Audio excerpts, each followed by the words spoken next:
Good morning, good morning.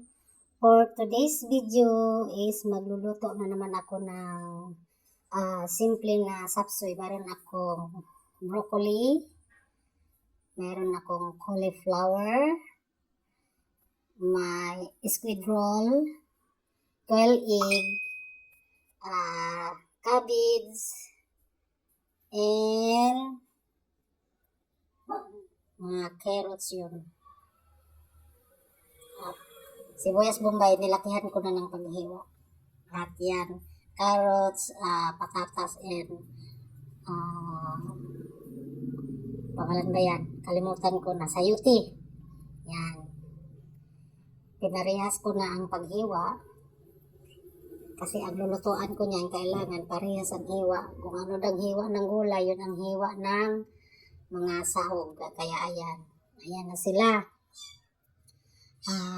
Kung ako'y magluluto ng sapsoy, yan, aking laga muna ng sandali ang mga vegetable para hindi masira yung kulay niya.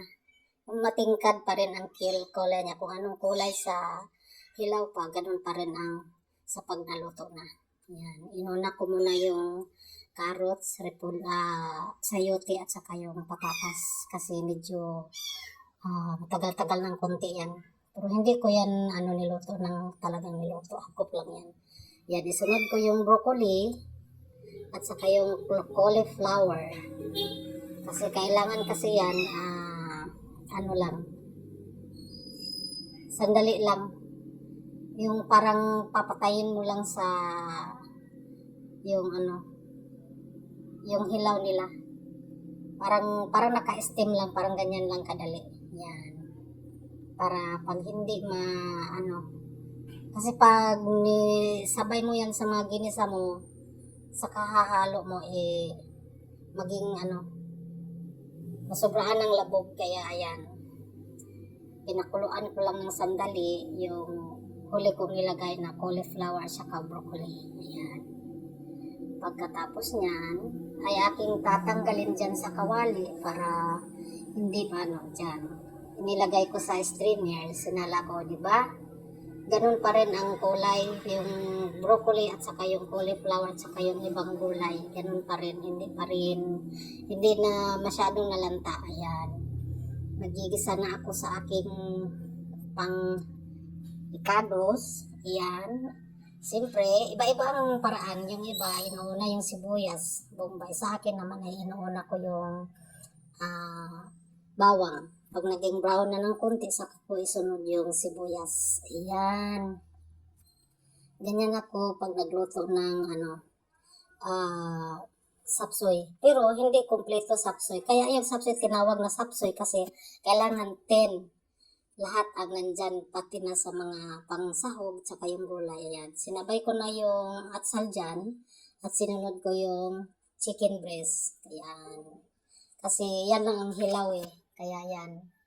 Sinabay ko na ang chicken breast sa paggisa para maluto naman siya. Kasi yung gulay, nakahapok na yun.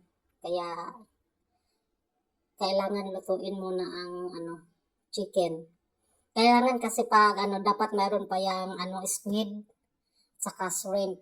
Yan. Pero hindi ko na kasi nagmamadali na ako kasi pa-uwi kami sa aming bayan. Iniwan ko lang sila ng niluto para mag-init-init na lang sila. Ayan. Ganyan ako pag umuwi, iniiwan ko ng nakaluto na para yung naiwan. Kasi hindi naman sila magluluto. Iinit-init na lang sila. I-reheat na yung sa microwave na lang nila i-reheat yan. Yan. Yan ang aking pandagdag lasa. Konti lang. Kasi yung pangsabaw ko dyan, mayroon ng lasa. Kaya yan, isang cubes. Kasi ang hinalo ko chicken, siyempre. Cube na chicken din. Ayan. Ayan ang ginagamit ko. Cream of mushroom. Iba-iba. Dati kasi ang ginagamit ko yung cream of asparagus, pero wala akong nakita na, kaya yan na lang ang nilagay ko. Kaya yan ang pangsabaw ko sa kuan. aking sapsoy na simpleng sapsoy. Pero hindi yan kompleto, pero kompleto ang timpla. Ayan. Hindi ako gumagamit ng toyo. Kasi yung iba, nakita ko yung sapsoy nila ay pula. Yan. Dahil na luto ko na yung sabaw, saka ko na inalagay dyan. O, di ba? Kailangan mo na, yan, haluin mo lang ng sandali kasi na luto na yung mga gulay mo. Yan. Inikos-mikos mo lang ng sandali, nilagay ko na yung aking quail egg. Kasi pagkatapos niyang nikos-mikos, at pahuli ko yung cabbage ko, yung repolyo para hindi malanta masyado. Kasi nga, madali lang din yung dahon, kaya hindi ko na yan sinabay kanina sa paglaga ng aking mga matitigas na gulay. Ayan, o diba? Yan. Shout out sa kumakain ng sapsoy. Ganyan ang pagluto ko. Para hindi malabog yung mga gulay, ating kung pwede rin i-steam, pwede rin ilaga ng sandali. Ganyan. Yan ang aking sapsoy, pero hindi kompleto sa ano yan, mga gulay. Wala akong young corn dyan at saka yung mushroom. Yan. Kaya hindi masyadong maraming sahog. Kasi nga, kaya tinawag ng sap, kasi yung sap sa mga Chinese is 10. Kaya sapsoy, 10 lang dapat.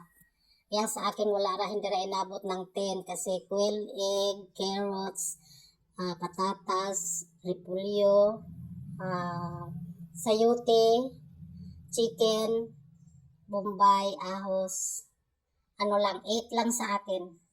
Hindi umabot ng 10 kasi nga wala yung shrimp at saka yung squid. Ayan na.